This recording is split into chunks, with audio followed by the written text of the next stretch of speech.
একটু বেরোলাম, সব পুজো টুজো দিয়ে এসে এবার মোবাইলটা নিয়ে বেরিয়েছি তোমাদের একটু দর্শন করাবো বলে।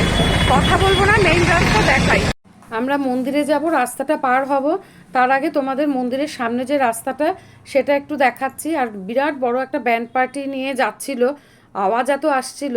তা রাস্তার ওপারে আমরা চলে এসে এই যে সামনেই হচ্ছে উদ্যান, একটা পার্ক মতন করা আর কি।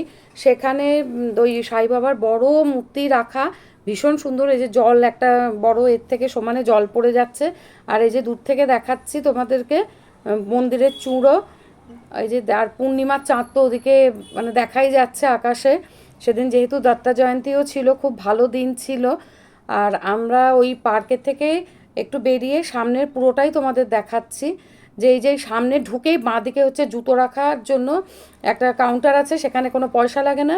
আর সামনে মোবাইল রাখার জন্য পার মোবাইল 5 টাকা করে নেয়। আর সামনে হচ্ছে 4 নম্বর গেট, সেখান দিয়ে হচ্ছে বেরোনোর। আর ওই দিকে সব পরপর 1 2 3 এগুলো ওখানে পরপর আরও এগিয়ে যেতে হবে, সেখানে সব গেট আছে। তোমাদের আগে 4 নম্বর গেটটা দেখিয়ে নিই। এই হচ্ছে 4 নম্বর গেট। আর তার পাশেই দেখলাম একটা বড় টিভি স্ক্রিন রাখা আছে, মানে ডিসপ্লে হচ্ছে মন্দিরের ভেতরে। এই দেখো 4 নম্বর গেট থেকে সবাই বের হচ্ছে। এখন আমরা এসেছি প্রায় 8টার মতন বাজে। আর এই যে মন্দির চত্বরে সব দোকানপাট সব বিক্রি হচ্ছে। আগে আমি যখন এসেছিলাম তখন বাইরেও প্রচুর দোকানপাট ছিল, কিন্তু এখন দেখলাম মন্দিরের ভেতরেই সব কিছু রয়েছে। আর এই দেখো তোমাদের একদম কাছ থেকে দেখাই মন্দিরের ভেতরটা, কারণ সেখানে তো মোবাইল নিয়ে ঢুকতে পারবো না। কি সুন্দর, বাবার কাছে সবার মঙ্গল কামনা করলাম। আর এই দেখো যা ভেতরে যারা ফুল তারপর মিষ্টির প্যাকেট সব নিয়ে গেছেন, সেগুলো সব পুজো দিয়ে আবার ফেরত দিয়ে দিচ্ছেন। ভিতরে কিন্তু দর্শন করার সময় একটুও মানে ঠেলাঠেলি হুড়োহুড়ি কোনো কিছু হয় না। লাইন দিয়ে সবাই এরকমভাবে মানে ঢোকে আর বেরিয়ে আসে। তারপর কিন্তু ওখানে প্রসাদ দেওয়া হয়, শুকনো বোঁদে, প্রত্যেককে একটা করে বোঁদের এরকম প্যাকেট দেওয়া হয়। আর লাড্ডু কিনতে পাওয়া যায় 20 টাকা করে দুটো লাড্ডুর দাম। আর বিভূতিও দেওয়া হয় প্রত্যেককে। সিনিয়র সিটিজেন এবং বাচ্চা এবং পেশেন্ট, তাদের জন্য তুমি যদি মানে প্রমাণ দেখাতে পারো, প্রমাণ দেখাতে হয়। পেশেন্টদের দেখাতে হয় একটা কোনো প্রেসক্রিপশন বা কি পেশেন্ট বলতে হয়। আর এদের সিনিয়র সিটিজেনদের জন্য আধার কার্ড মাস্ট। আধার কার্ড দেখিয়ে তাদের অতটা লাইনে পড়তে হয় না, গেট দিয়ে ঢুকিয়ে দেয়। এই যে সামনে একটা বড় গেট। আর এই যে দেখছো না বাউন্ডারি করে রেখেছে, দত্তা জয়ন্তীতে বাবার পরিক্রমা শুরু হবে একটু পরেই। আর আগের দিন রথ বেরিয়েছে, সেগুলো সব ঢুকবে বলে পুরো এরকম ব্যারিকেড করে দিয়েছে। আর এই গেটটাই বোধহয় খোলা হবে। আর হ্যাঁ বোধহয় কেন, আর ভেতরে তোমাদের ভিড়টা তোমাদের দেখাচ্ছি। আর গান কিন্তু হয়ে যাচ্ছে, যেহেতু এত চিৎকার হচ্ছিল, এত আওয়াজ আসছিল, যার জন্য আমি ভয়েস ওভার দিচ্ছি। তাই দেখো আমিও দাঁড়িয়ে পড়লাম, আমরাও। আর দোকানে জিজ্ঞেস করলাম, আমরাও কিছু কেনাকাটা করেছি। তো ওখানে জিজ্ঞাসা করাতে বললো যে গানটা শেষ হবে ঠিক 9:30টার সময় গেট খুলবে। একদম বিশ্বাস করো 9:30টার সময় গেট খুলবে। আর ওই যে দেখছো না দূরে একটা গাড়ি, ওটার মধ্যে ভর্তি ফুল রাখা। আর এই যে এরা সব প্রস্তুতি নিচ্ছে। আমরা তো তখন বুঝতে পারছি না যে এটা কি হবে না হবে। বছরে একদিন এই দত্তা জয়ন্তীর দিন পরিক্রমা হয়। আর এই দেখো খঞ্জনিগুলো রাখা আছে। এটাই বুঝলাম যে এই যে এখানে দাঁড়িয়ে আছে এরাই এগুলো বাজাবে। এটা দেখতে থাকো। আমি এর আগে একটা মিনি ব্লগ করেছি, সেখানে আমি পুরো এটাই দিয়েছিলাম। তা আজকেও তোমাদের একটুখানি দেখাচ্ছি, কোনো দিন দেখিনি। এটা একটা ভালোই লাগছিল। আর মাঝে মাঝেই দেখছি এই গেটগুলো খুলছে, লোক ওনাদেরই সব লোকরা যাচ্ছে আসছে। ব্যাপারটা তো বুঝতে পারছি না। ওই দিকে দূরে দেখো প্রেসের লোক দাঁড়িয়ে আছেন ক্যামেরা ট্যামেরা রেডি করে। তখন আমরা ভাবছি এইবার ব্যান্ড পার্টি যখন পুরো ব্যান্ডের লোকেরা বাজনা নিয়ে এগিয়ে আসলো, তখন বুঝলাম। আর এরাও প্রস্তুতি নিতে শুরু করে দিল যে খঞ্জনি বাজানোর। তখন আমিও ভিডিওটা ভালো করে করতে শুরু করলাম যে এইবারেই মানে দরজা খুলবে। তা এই দেখো, এবার আর কথা বলবো না, তোমরা আস্তে আস্তে পুরোটাই দেখতে থাকো যে কিভাবে এরা প্রস্তুতি নিচ্ছে।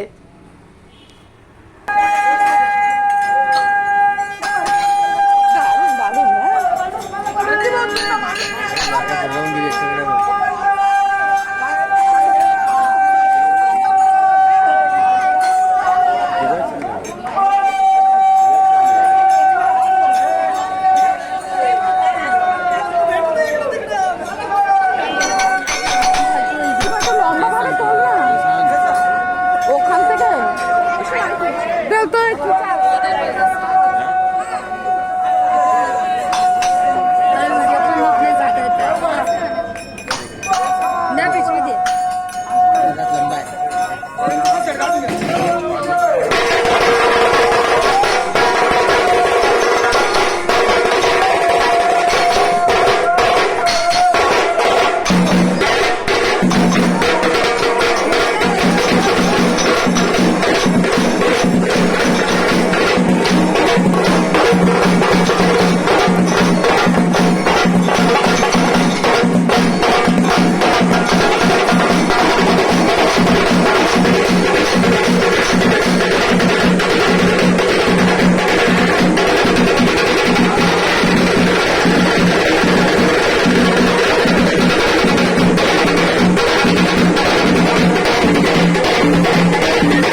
সত্যিই খুব সুন্দর দেখলাম।